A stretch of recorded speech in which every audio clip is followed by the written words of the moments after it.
জামাতের নির্বাচনী ইশতেহার ঘোষণা অনুষ্ঠানে উপস্থিত থেকে আবারও আলোচনায় এসেছেন ঢাকা বিশ্ববিদ্যালয়ের লোক প্রশাসন বিভাগের শিক্ষক শেরিন আমিন চৌধুরী মোনামি। অনুষ্ঠান থেকে তোলা একটি ছবি ফেসবুকে পোস্ট করে তিনি লেখেন, একাদশ দলীয় জোটে অন্তর্ভুক্ত এনসিপি ও জামাত উভয় দলের ইশতেহার ঘোষণা অনুষ্ঠানে উপস্থিত থাকতে পেরে সম্মানিত বোধ করছি। তিনি আরও বলেন, আমি আশাবাদী এই নির্বাচন গণতন্ত্রকে আরও শক্তিশালী করবে এবং জনগণের ইচ্ছার প্রতিফলন ঘটাবে।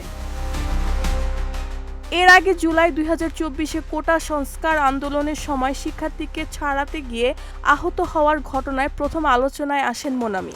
পরবর্তীতে ডাকসু নির্বাচনের দায়িত্ব পালনের সময় ছাত্রদল সমর্থিত জিএস প্রার্থী তানভীর বারী হামিমের সঙ্গে বাকবিতণ্ডের ঘটনায় সামাজিক মাধ্যমে সমালোচনার জন্ম দেয়।